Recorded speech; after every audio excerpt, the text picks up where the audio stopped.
साताऱ्यात उदयनराजे वेटिंगवर. उदयनराजेंकडून मात्र उमेदवारी जाहीर. उदयनराजेंची आता माघार नाही.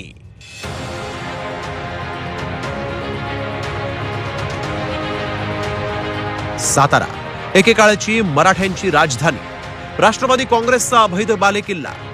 तेव्हा सातारा लोकसभा मतदारसंघावर महायुतीत दावा सांगितलाय तो अजित पवारांच्या राष्ट्रवादीवर. मात्र भाजपचे उदयनराजे भोसले पुन्हा एकदा निवडणूक लढवण्यासाठी बाशिंग बांधून तयार आहेत. महायुतीचा तिढा सुटत नसल्यानं उदयनराजेंना मात्र वेटिंगवर राहावं लागतंय. दिल्लीत थेट अमित शहांची भेट घेतल्यानंतर उदयनराजेंचं तिकीट फायनल झाल्याची चर्चा सुरू झाली होती. मात्र दिल्ली बारीनंतरही उदयनराजेंच्या नावावर शिक्कामोर्तब झालेलं नाही. याद्या लग्नात सुद्धा आपण याद्या करतोच ना, ही यादी त्या यादी. ज्यावेळेस मोठं लग्न असतं त्यावेळेस त्यात अजून याद्यांना बरंच काही असतं ना, त्याच्यात हे पाहिजे ते पाहिजे, हे नको ते नको. त्यामुळं मोठ्या लग्नाच्या याला मोठी यादी आणि त्यात वेळ जातोच. उदयनराजेंनी स्वतःच उमेदवारी जाहीर करून टाकली आहे. उमेदवारीवरून आता माघार नाही असं उदयनराजेंनीच ठणकावलंय. जर भाजपकडून सातारा लोकसभा मतदारसंघाबाबत दगा झाला तर उदयनराजेंचं आक्रमक रूप पाहायला मिळू शकतं. शरद पवारांनी उदयनराजेंसारखी कॉलर उडवली, त्याला उदयनराजेंनीही त्याच तोडीचं प्रत्युत्तर दिलं, हे विसरून चालणार नाही. तुतारी म्हणजे काय, हे आज कोणते चिन्ह घेतले.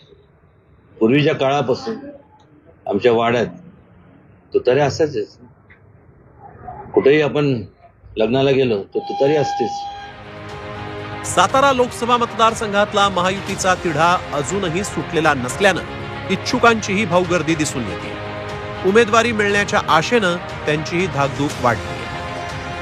माथाडी नेते नरेंद्र पाटील, शिंदे गटाचे जिल्हाध्यक्ष पुरुषोत्तम जाधव, अजित पवारांच्या राष्ट्रवादीतून वाईचे विद्यमान आमदार मकरंद पाटील यांचे भाऊ नितीन पाटील यांना देखील उमेदवारीची आशा आहे. सेवानिवृत्त हा शब्द मला तर आवडतच नाही. आता पटकीने कोणतरी इथं कोळसं कोणतरी पोरग असणार तर म्हणणार आता ते सेवानिवृत्त होतात, तुमची पण तुम्ही सेवानिवृत्ती जाहीर करा, झालं कोट कल्याण. त्यामुळे इथं आम्ही कोण सेवानिवृत्त नाहीये. उदयनराजेंनी मात्र आपल्या प्रचाराला सुरुवात केली. उदयनराजे भोसले हे छत्रपती शिवाजी महाराजांचे थेट वंशज आहेत. तेव्हा या घराण्यावर प्रेम करणाऱ्यांची संख्या राज्यात आणि साताऱ्यातही जास्त आहे. उदयनराजे भोसलेंचे फॅन फॉलोविंग सुद्धा प्रचंड मोठे. उदयनराजे भोसले यांना उमेदवारीवरून दगा झाल्यास त्याचा फटका महायुतीला राज्यात बसू शकतो. त्यामुळं भाजपला उदयनराजेंना तिकीट देण्यावाचून पर्याय उरलेला नाही. तर दुसरीकडं राष्ट्रवादीचे अजित पवार या जागेसाठी अडून बसलेले आहेत. एकूणच त्यामुळं ही जागा नेमकी कोणाला सुटते याकडे सर्वांचं लक्ष लागलंय. तुषार तपासे, झी मीडिया, सातारा.